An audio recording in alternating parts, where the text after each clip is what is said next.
Hello and welcome to Closing Day. Closing Day is a real estate show that covers everything about real estate right from the moment you think about buying a home all the way up to closing day, when you get those precious keys in your hand and you're now the proud owner of your own castle. My name is Jeff Delgrand. I'm your host today, and what we're going to cover today is it's about your castle. How do you make sure that the castle you're buying is the right one for you? We don't really know because I think people spend more time buying a pair of shoes, a car, than they do buying a home. We don't have much of a chance to really see the home we're buying it. We go in, we look at it emotionally, we're like, yes, I'm in love with this place, but we don't really know what the bones of that place is all about. So with me today to help explain all of that bones is Dennis Jeronimo from Pillar to Post. He's a professional property inspector, home inspector. Yes. And Dennis, welcome on the show. Thanks for having me, Jeff. Oh, thanks for coming. So home inspection, I usually ask this question is because it's a career and you do this as this is your career, what made you decide to get into home inspecting? Well, let me explain that to you. I got into it about 7 years ago now. Yeah. I've always been somewhat of a handy person, and I kind of got tired of swinging a hammer. So I thought, well, instead of building stuff, maybe I should be inspecting stuff. I was never the type I don't enjoy sitting behind a desk or any of that. Yeah. I always like to be active, meeting new people. So home inspection just made sense. So I'm always in a different place. I'm always meeting new people, and also educating people along the way. Yeah, well, that makes sense. So it's a people business like all businesses, even though you're inspecting the home. And that's good because you've got a great personality. I know because we've talked a few times and you've done some inspections for clients of mine. And so for a home inspection, let's walk through the process. Now, if someone's looking to get an inspection company in, where would they start? What would they expect? And what would the different steps and stages be of that inspection? Okay, well, typically, we'll start from the beginning. Usually, they call me. I answer my own phone, so it's a personal touch. You're not talking to an operator, you're talking to me right off the bat. And usually, people have a 5-day window to get that inspection done. So we'll book it. Yeah. And so usually, typically, it takes about 2 to 3 hours to do the inspection. Right. And not only we're inspecting the house, but what we try and do is educate people along the way. So throughout that 2 to 3 hours, we're walking and talking throughout the whole process. Okay. Usually I start to the outside. Again, we're looking for any kind of damage, defects, and usually I'm giving people life expectancies on things like roofs, windows, your furnaces, things like that. So we'll start on the outside. Yeah. Then we'll go in. Usually there's always, with home inspections, there's a contract for you exactly for what we do. So you can read the contract, go over it, things we can and can't do, because technically it's a visual inspection only. So I can't be cutting holes in your wall or poking things or anything like that. Oh, right. It's not their house yet, I would imagine. It's no. Yeah. So we go through that, and then I'll start in the basement, kind of work my way up. We do the electrical, check all your mechanicals, your furnace, and checking structure, plumbing, mechanicals. And then we work our way up into the finished areas. Again, we're going to run all sorts of water. We're going to check electrical plugs, windows throughout the house. And then the last thing we do is we get up in the attic. It's an important part of the inspection. We're looking for any kind of leaks. You're kind of like a tall guy to, squeeze into one of those tiny attics. Did you get someone to go in for you? Or? No, I get in some tight spaces. We always like to get in the attic, so I've been in some tight spaces for sure. Now, do you suggest that the homeowner or the person who's purchasing go along with the property inspector to do the inspection with them? Absolutely, yeah. Yeah? Okay. Yeah, because we always, at the end of the day, we provide them with a written report at the end of the inspection. Yeah. But I kind of like to take them along the way and point them out things. And again, it's educational to them, so we're going to explain all the systems of the house while we're there. Yeah. And then when they get the report in the hand, they know exactly where, if there's any issues, we've kind of already spoken about it. They've got a knowledge about it already. Yeah, I can see great value there because when you're buying a home, if you know what to expect once you move in, I mean, everybody knows that if a home has got a few years under its belt, there's going to be things that are needed. But it's nice to know before you get in there, you know, what might be needed in the way of maintenance or if there's things to be replaced. Or usually buying a house is it's an emotional experience. You're attached to the house. So I'm an independent, unbiased third party. I'll tell you a funny story. When I bought my house, I inspected my own house. Okay. Now, everything was fine, but one thing, not that I missed something, but after we bought the house, I noticed there's no front closet. Like the house came, Oh. the people took it out of the plans. Not that it was a big deal, but it, you know, that's Yeah. how emotionally attached I was to the house in buying it. Even Yeah. though I'm a professional home inspector, it wasn't an issue. It's just that we had kids, and you know, I had no front closet. So where are we going to put all the stuff, sort of thing? Yeah, you don't think of it until the kids roll in with their boots and their shoes and their, No. and their coats and. Yeah. Yeah, you're right. It is an emotional experience. So it's good to have that logic back up the emotion. You know, to have a property inspection company come in, and they're not going to tell you about the front closet because that's on your lifestyle. But I'm guessing that you said you cover everything from the basement up. So you're covering mechanical, so that'd be wiring. Yes. All right. So for wiring, is there anything particular that you have to look for, or? Well, we're going to tell you, you know, we're going to take the panel off the fuse cover. Yeah. And so we're looking at wiring. What type of wiring? Is it aluminum wiring? Is it copper? Is it old glass fuses? Is it breakers? Right. Now, I've heard stuff about aluminum wiring. I don't quite understand that. Is that a problem, or is it? Well, it can be. The issue with aluminum bit is only used briefly in the early 70s. Right. And I know insurance companies don't like it. So the issue with the aluminum is runs a little bit hotter than the copper. Right. So it tends to, the issues in the receptacles, possibility it vibrates and come loose. And that's what causes some arcing. So usually if we find any aluminum wiring, I usually recommend the Electrical Safety Authority come in and do their inspection. And they'll fix any deficiencies. Okay, and then once they're fixed, I mean, there's, you know, literally thousands of houses with aluminum wiring, so I guess everyone has to, or if they're smart, they'll have all that checked, and exactly. then it's safe to use at that point. Most insurance companies require it, really. Yeah, I think I've heard that as well. Yeah. And then plumbing. You know, I've experienced a few floods in my lifetime, and one or two are my fault, but with the plumbing, there's copper, there's plastic, there's, you know, drainage. Do you get into all that? Do you have to? Yeah, again, we're going to inspect all that. Make sure. One of the issues older houses is galvanized plumbing, so we're on the look for that, or any kind of plumbing issues. And again, I run the water throughout the house. So I run every sink, we flush every toilet, right. We run every shower, bathtub. Just make sure there's no issues in the plumbing side of it. Yeah, I'm just thinking, the house I'm in now, the drains take forever to drain. And the house was built a million years ago. It's old, so I'm just guessing that if I had you into, you know, if I had an inspection company in before I bought the house, I would have noticed this stuff. Yeah, and that's where so if you find any issues like that, I mean, and then that's my job too, is we know a little bit about electrical, a little bit of carpentry, a little bit about plumbing. Yeah. Now, I'm not necessarily a professional in those areas, but my job would be to, if you had issues with your plumbing, then at that point you'd have a plumber come in and further evaluate. Right. So. And then in heating, there's different heat sources, gas furnaces, electric heat. Do you suggest to people, if, you know, what type of heating system they should be using, or where does that all come in with? What we're doing is we're going to look at your heating system, your furnace, and we're going to give you your typical life expectancies of the furnaces. Right. Kind of where you're at. I mean, it's always good to bring a professional to give it a cleaning. Yeah. I always tell people things always last longer with maintenance. So it's always good to have your furnace cleaned or maintained. Yes, so we're going to kind of give you a guideline of where it's at, if it's got some life left, or if it's past its typical life expectancy. Okay, yeah, that's good to know. I think a lot of the older houses have older furnaces too, so if they're still functional, it's good to know, or if they're going to need to be replaced, that's good to know. Yeah. But while you're in the basement, do you ever stumble across like the little critters, you know, mice, termites, stuff like that, or? Sometimes we don't have. I mean, there's no termites in this area. Oh, that's good to know. We do look for any kind of signs of it. I have run into a couple critters in the attic. Okay. When I pop face my head to face? Yeah, almost. I've squirrels, raccoons. So I've been up one or two times where I had something looking back at me, and I came down faster down that ladder than I went up, for sure. That's hilarious. Yeah, it's a little squirrel and off you go, right? Yeah. Yeah. But it's same thing, stuff that, I mean, if you didn't get a home inspection, you wouldn't see that. And raccoons and maybe bats or any kind of critters in your attic can cause all sorts of damage. And if you didn't get a home inspection, you'd never know it's there.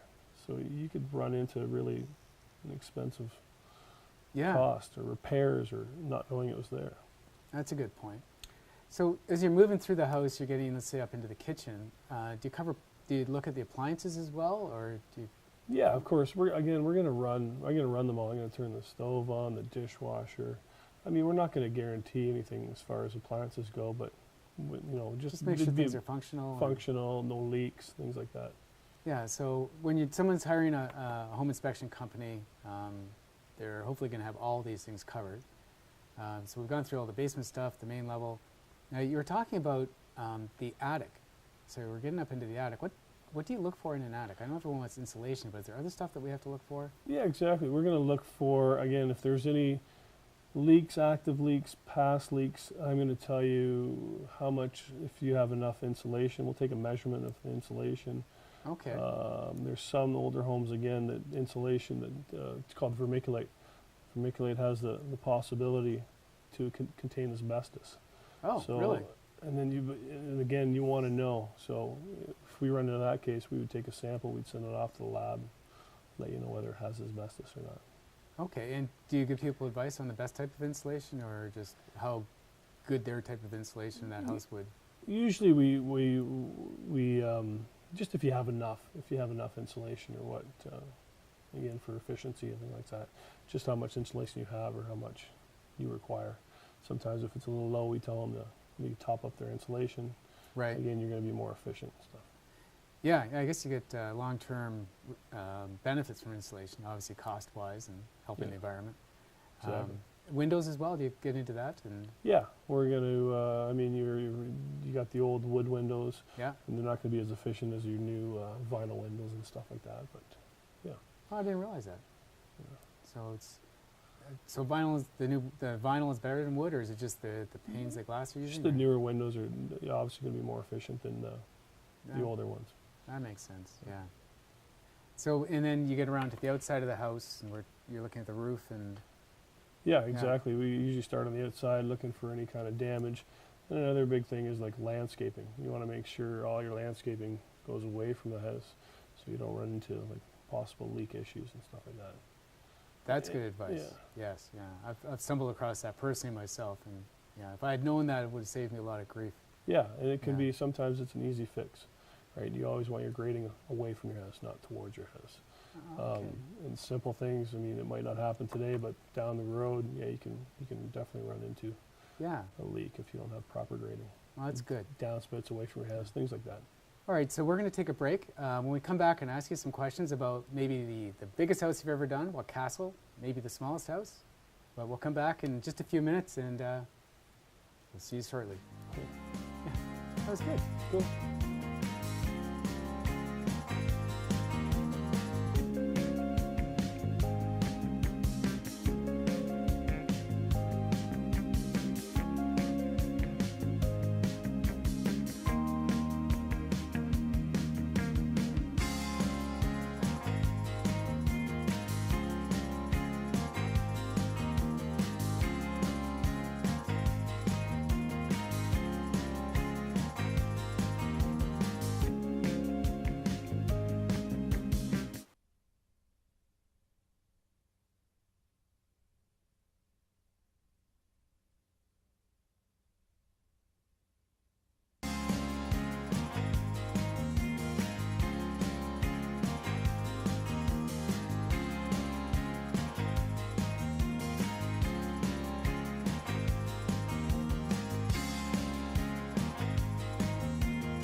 Welcome back to Closing Day.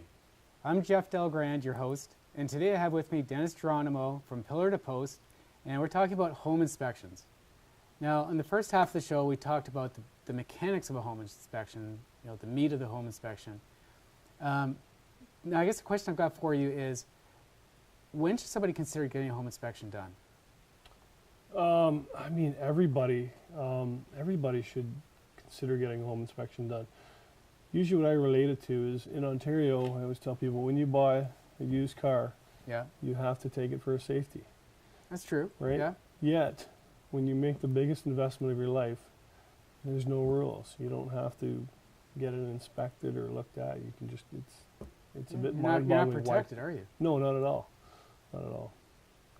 Okay, so when someone buys a house, is that the time they should talk to you about inspections? Yeah, there's usually two different ways you can do that. When people are buying a house, the buyer, even a good idea to do a pre-inspection as the sellers. And maybe I can talk to you a little bit about that. Yeah, that's interesting. I've never heard of that. Right. So we will go in before the house goes up for sale. The inspection is done for the seller, and again, you're gonna be knowledgeable, and it's actually a great marketing tool because it actually is proven to sell a house quicker than if it doesn't have one. So you're going to be educated about your house. I mean, you want to know, you want to be proactive. You want to know if there's any deficiencies, you want to know about it. So you have the choice, whatever I find, and it's up to you. You can have it fixed. It could be something small as window caulking or repainting windows, something small that you can choose to proactively fix it yourself or bring someone in. It could be a bigger issue, again, which you can either address by having it done or you can get a couple quotes to have it done. Like if they tell you, well, your roof probably needs to be done. Right. This helps out the seller because if you don't do that stuff, and then if I come in on the buyer's end and bring up these issues without you knowing it, it actually holds up the sale. Yes. Or it saves you money where, the people come in and I've told the buyer, I'm doing the inspection for the buyer, that they need a new roof. Well, maybe they'll go ahead and ask you for, I don't know, $10,000 or $15,000 off. Right. Now, if you do the inspection as a seller, I've told you need a new roof, you're going to go get 3 quotes. You already know, well, I'm not going to give you this much money because I got 3 quotes here. One's for $5,000, one's for $7,000, whatever. Yeah. So you're trying to get out in front of everything and be proactive and be an educated seller. I like that, especially the roof analogy, because if I'm buying a house that needs a new roof, I'd like to pick my own colors. I like to pick my own style. Where if someone does it beforehand, that detracts, to me, could possibly detract from value. Exactly, and you can budget that in to you can build it in the price if you'd like. Yes, yeah. And as obviously I know in my line of work, you can finance renovations into the purchase price as well. Right. So it makes it quite simple. Yeah. The process of doing the pre-inspections makes everything. You're bringing everything out to the forefront. You don't want to hide anything. Right. I think it just makes the whole process go faster. Yeah. So if there's, I love this idea. So if there's 10 houses on the street for sale, and one of them already has had a pre-inspection done by a certified inspector, right? That house has got to be, I would say, almost have more value because people know what they're getting into. They know what to expect. Exactly. And I tell my seller all the time, again, I'm unbiased third-party inspector, and I'm doing that. I'm not going to be compliment to the house. I'm going to be doing the inspection just as if I was doing it for a buyer walking with me. I mean, and I do, what I'd like to think is I do all my inspections as if I was buying the house myself and moving my own family into it. That's the way I look at every inspection. Yeah. That's that's the idea of getting a certified property inspector to have all those things covered. Right. But as a pre-inspection, before you sell your house, before you list your house, I think it's a brilliant idea to get a pre-inspection done. The agents might love that as well because they don't have to worry as much about disclosure of things that they may not have known about. Everything's totally transparent. And for a purchaser, I know personally I would feel much more comfortable knowing the property was inspected, that there's nothing hidden in the walls or in the attic or whatever that... exactly, about liability and disclosure. You want to disclose everything you know, right? So that's really... For liability reasons, it makes everything go smoother. Right, yeah. Legal reasons, it's a great idea. Yeah, and everybody wants to have a good experience when it comes to buying a house. So if you know what's expected in the home you're buying, right. As you mentioned, when you buy a used car, it's got to be safety, but there's nothing protecting someone, especially when it's the most expensive purchase in their life. It's the biggest investment you'll make in your life. Yeah. Buying a house. And so I guess the home seller could call you and get a certified property inspection done, or real estate agents can get these done. Yeah. And then again, we're going to leave the market. We're going to walk and talk them through the home inspection. I'm going to leave them a nice printed report We send email copies so they can forward it to. They leave it. People are coming through for open house. They leave it there on the table. They can show if they've fixed some of the things. They can make notes, or they leave receipts behind of what they fixed. Yeah. So I think it goes a long way of maybe people getting the price they want for the house. You fix the little things. Yeah. And it just makes a much cleaner offer. Yeah, that I can see tons of value for that. Now, when you're doing an inspection, now I've seen property inspectors. They tend to have lots of things with them. Right. What type of stuff are you using? What is all this fancy stuff? I mean, probably the most fanciest things. I do have a thermal imaging camera. Thermal imaging camera? Camera, yes. Is this like Terminator stuff, or? No, it's good. It measures kind of heat transfer. But I'm a certified thermographer, so I'm trained how to use it. And we use it to look for moisture and stuff. Again, it measures heat transfer, so we're in a finished basement. It's a great tool to see if there's anything that we haven't seen. So heat transfer, like if there's any drafts in the house, or? There is, like missing insulation, but what we're looking for is we're looking for any kind of leaks. Okay. We can tell them if there's missing insulation, some drafts around windows and doors, things like that for sure. Oh, and that'd be part of the report, I guess someone will get. Yeah, part of the inspection. Yeah, what other stuff do you end up using? Because there seems to be a ton of gear. I mean, I try and keep it pretty simple. We don't get too. There's other things. If people are worried about mold, we have. I can take air quality samples. I have that option available. So it takes air samples.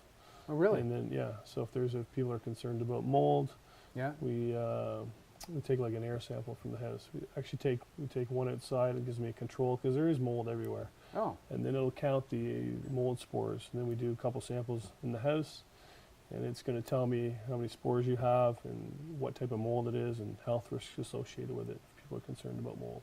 So you got a machine that'll do that? Yep. Yeah. And it's the samples are sent to an accredited lab. It comes back from a lab with test results. All right, so even if there's not a sale involved, someone's not looking to sell a place, or someone hasn't bought a place, wants an inspection, but somebody's concerned, they can call you and get you to come in. Yeah, we've done that in the past. People are, they're sick or they got a sore throat. They can't seem to shake it. They want to kind of know what's in the house. Any allergens and stuff like that, we can test all that. Test all kind of air quality in your house. As you can do it for, I'm thinking, as energy costs increase, people are sitting in their house thinking, I'd like to get my cost down. I wonder how well this place is insulated, or whether, you talked about heat transfer, things like that. Yeah. So they could also get a property inspection or done when there's no sale at all. Just we can do that, knowledge, right? Do exactly. Yeah. And in this type of market, we still recommend, the market we're in right now is really a seller's market, and it's been tough for buyers to get a home inspection. Right. But we encourage people, even so they've bought in the house. I mean, get a home inspector in there, get someone in there to take a look at it to see what you might not have seen or any kind of maybe possible deficiencies, and deal with them before it comes a greater cost. So even though sometimes if you can't get it, I know you're in multiple offers, and this day and age right now, people are missing out on home inspections. So you get the property. It's always a good idea to get a home inspector as soon as you get in, and have someone go through the house. Again, to hopefully if there's any deficiencies to get on them right away, either get them fixed or have them dealt with, because before it becomes a hidden problem, it becomes usually a bigger, higher cost problem. So usually get them dealt with. Get them dealt with early. Yeah. So I would think with real estate the way it is now, people aren't putting a home inspection as a condition, upon the sale being firm. But there's nothing wrong with them putting it in as, not as a condition, but as they're being allowed to do a home inspection. Yeah. They're allowed to do visits prior to closing. Why not be allowed to do a home inspection? The deal's still firm. They're still going to close it. Yeah. They just want to know what to expect upon closing. So if they have to or want to change things, they can start lining their ducks up before they actually close. And they're not. Property. You're right. The deal is done. They're not necessarily going after the buyer for anything else or price reduction or anything. Yeah. Just have me come in there and tell them, what deficiencies there might be or anything they have to rectify when they move into the house. Yeah. Right. So usually I tell people, like roofs, if they're getting a little bit closer to the end of life, if they're I mean, deal with it now rather than before you get a leak and you get, now Yeah. you're getting more damage, you're getting ceiling damage, you're getting, That's a good I mean, point. be proactive about it. Yeah, and then you get the client gets a report from the property inspection company, usually Yeah. a printed report. Yep. Something they can. We again, we walk and talk through the process, but at the end of it, I'm going to give you a printed report with color pictures, any kind of deficiencies. There's a picture and a recommendation. That's really handy. Yeah. So they could even take that report to a hardware store and say, here's some things that we want to look at. Yeah, and if there's Improving and sometimes fixing. little things you don't have to do them right away. I mean, I've had lots of clients, you kind of knock them off as you go, little fixes or anything like that they have to do. Right, right. Yeah, that would make sense. I Yeah. like that. I like how it'd be organized. So for getting an inspector in, you want to use a company that's well known, get someone who's certified. Yep. You can get the inspection done before you list your home, and that becomes a sales tool, which will help you sell your home, I would think, faster and possibly for more money. It can be a condition of the purchase, Right. and that's one way of going in. Or in this market right now, that's not as common, but you can still put it in the offer that a property inspection is allowed to be done. So it wouldn't make it be conditional on the purchase, it's still a Right. firm deal. And then people can do get a certified property inspection done after they buy, Yeah. right? So they yeah. protect themselves from roofs being damaged, things Yeah. like that. Stuff that they don't see. We go into areas where they might not necessarily go, or again, they're excited, right? They're Yeah. excited about the house, and sometimes they don't pay attention to some of the areas. Yeah, so I see great value to that. And I think everyone who's tuned in to this would see that as well. Yeah. All right, well, we're running out of time. I want to thank you very much, Dennis, for coming in. So, and I hope everyone out there learned as much as I did on this. Dennis was very, very informative. Thank you very much for showing up. And thank you very much for tuning in to Closing Day. And we'll see you next time.